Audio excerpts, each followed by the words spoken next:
Mulțumesc, bună ziua, domnilor și domnilor. Hello everyone. Hello Jon. Nice to see you smiling and in best shape. I'm glad to be speaking again at this FOREN conference, an event that really brings everyone together and that has become a reference both for market-related discussions and also scientific debates. Our panel, as you were saying, is dedicated to gas, and what I will try to do is to focus on how we at ENGIE see the future of gas, both in Europe and also more specifically, of course, in Romania, and to look at this in the short to medium term, but also with a more longer term perspective. If I start with the European view, Europe has, as we all know, taken the commitment under the Paris Agreement to reduce its greenhouse gas emissions by 40% by 2030. It has launched a debate to further increase this target with a view to becoming climate or becoming the first climate neutral company by the middle of this century.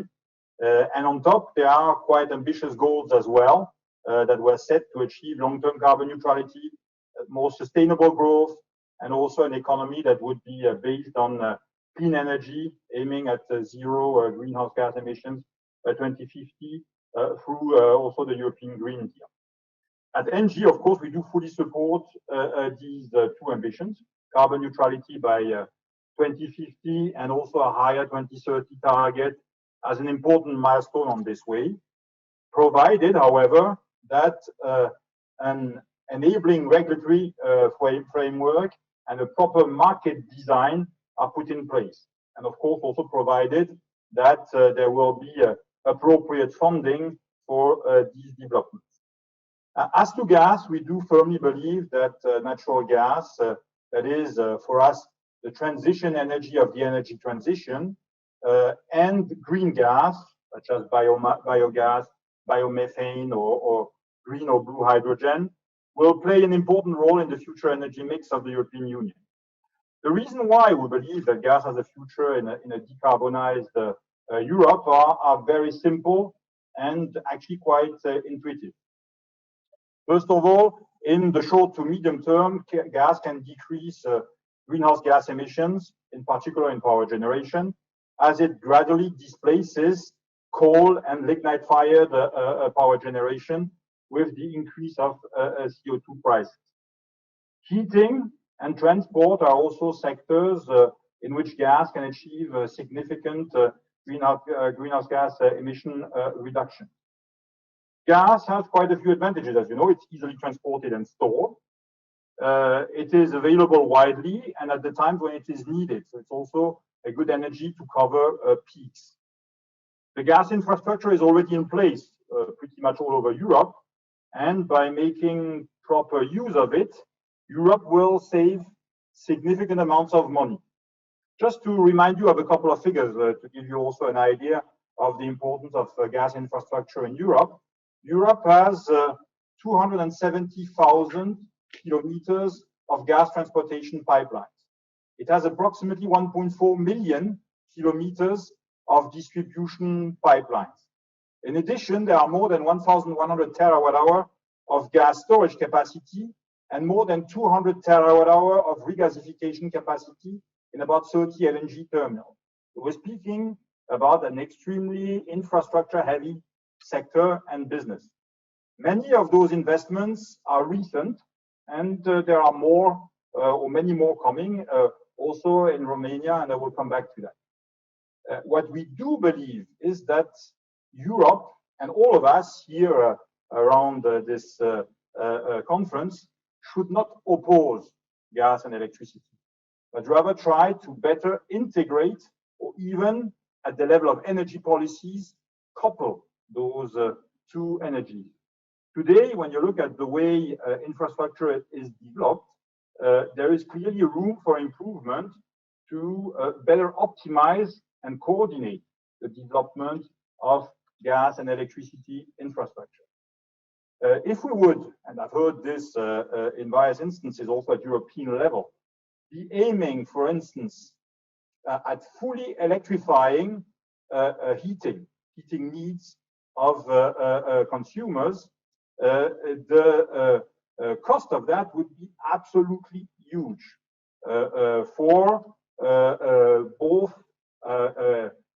through the socialization principle of regulation, the electricity and the gas tariffs. We would see a huge increase in electricity distribution and transportation tariffs, but also de facto, because of lower volumes being transported and distributed, a huge increase of electricity, of gas infrastructure tariffs.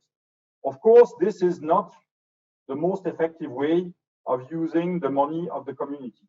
And this is why we do believe that it does make a lot of sense to better couple those two energies. Another advantage of gas that I'm sure you're well aware of is that it is able to effectively manage high energy demand fluctuation, thanks to the fact that it's easy to store. And I think this is still an important advantage. Of course, there is significant progress made with respect to electricity storage, but the cost of it remains pretty high at the moment. And this is another reason why we do believe we should not oppose those two energies. This being said, it's also true that the duty of gas companies is to green at increased pace the gas that they transport, distribute, and supply. And this is something which we clearly haven't done enough today. There are solutions for that, and more EU countries have set themselves ambitious goals to develop biogas, biomethane, and hydrogen. In the case of ENGIE in France, for instance, where there is a very strong commitment of authorities towards the development of renewable gases, biogas and biomethane production are growing pretty quickly. Let me now focus maybe somewhat as well on the situation of gas in Romania. Romania is, as you all know, a true gas country with a very, very long tradition. And I will try to go through the value chain of gas just to try to address some of the challenges we're facing and some, say, of the priorities that we should set ourselves in the short to medium and long term. Let's start with the production side. We know that the onshore reserves are rather decreasing, although there have been quite a few discoveries also over the last few years, but that we have the very significant potential of offshore reserves that were discovered. I think it is, for Romania, extremely important to bring those reserves to shore. It would be an absolute pity, not to say a nonsense, for the development of the country, not to bring those reserves to shore. And of course, it will take time to fully get there. And because we're speaking about long investment cycles, we also need to ensure that those who will produce will have the possibility to get a decent return on their investments over the time required to do so. At ENGIE, as you might know, we are already trying to support the development of offshore gas, from the Black Sea, as we are the company that has contracted the output of Black Sea oil and gas, which will be the first producer in the Black Sea to come to shore. In the longer run, there is also a large potential for renewable gases in Romania. There is a huge amount of agricultural waste that is not used today. There is even a larger amount of municipal waste that is not well used at all, and which is creating actually quite some problems to many cities. This waste could actually be used, transform it into biogas and biomethane to produce heat, electricity, but also to inject this gas into the gas networks to ensure that what comes out when the consumers use gas is greener than it currently is. Now, if we look at infrastructure development, it is indeed an important topic, and I hear very often that Romania is not gasified enough compared to other countries. that a lot more needs to happen. It is true, but at the same time, we should not forget where we're actually coming from. At the moment, if I speak only about ENGIE, and I'm sure that Anke Adeon can also confirm that, as far as they are concerned, we connect in average 50 to 60,000 new customers to our network each and every year. There is no other country in Europe, as far as I know, that is having such a net growth of connections to its network.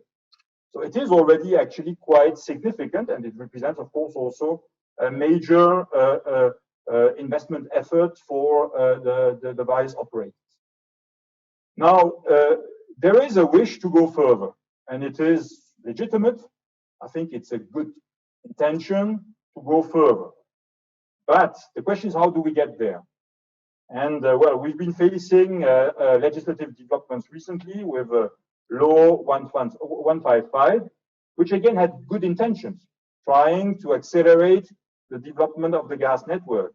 But unfortunately, some of the means chosen will most probably be rather counterproductive and are rather likely to lead to the opposite of what the legislator and also the authorities are trying to achieve, namely a sustainable development of the gas network to also ensure that the gas from the Black Sea will, as far as possible, be also to a large extent consumed in Romania. And I think it's very important there that we work together. And as we are in Romania, I would just do a bit of an analogy with what is probably one of the most famous ballads of Romanian folklore, Mănăștirea Argeșului, the story of Meșterul Manole, which probably pretty much everybody knows, even the foreigners like me. That's amongst the first things you learn when you come to Romania. And we know what happened to Meșterul Manole, his wife, and the 9 masons working for him when he's been trying to build this monastery in Curtea de Argeș. Basically, he ended up self-sacrificing himself, his family, and his team. And I think we need to be very careful looking forward. Having good intentions, building a monastery in Curtea de Argeș was a good intention. Developing the gas network is a good intention, but we should not do it in a way where we have to self-sacrifice, because this will basically not be sustainable. This will not help us reach our goals. And I think sometimes there are plenty of nice stories in Romania to illustrate situations. Meșterul Manole is one of them, so let's keep Manole in mind when we're doing energy policies. The last topic I would like to address in this intervention is the market side of things. As you know, since the 1st of July of this year, the B2C gas market is fully deregulated and liberalized. I think it's good news. I think it's working rather well based on the first feedbacks that we have. We've seen that quite a few new suppliers entered the market. You mentioned earlier on that many electricity suppliers are entering the gas market. Indeed, there are also new suppliers emerging. And I think this is good news for the Romanian gas market, and also, I would say, for competition in the best service of customers. We've seen that prices had the tendency to stagnate or decrease, which is also rather good news. And of course, the competitive pressure had that effect. We've seen some developments as well in terms of market design. The market design on the gas side is still pretty immature in Romania, as you know. We started later than electricity, and there's still quite some work to be done in that respect. This being said, we do believe that the gas release program that was implemented towards the back end of June is actually generating additional liquidity on the wholesale market, and that it will end up leading to, say, a market that is more comparable to what we know in other countries. So clearly, gas is a market in the making. Gas is at the same time a traditional market in Romania, and at ENGIE we do both support the fact that natural gas will remain the transition energy of the energy transition, but also that we need all together to make significant efforts in the development of renewable gas, because this is what we owe to the society, what we owe to the planet, and of course we will work hard on trying to implement this. Thank you very much for your attention.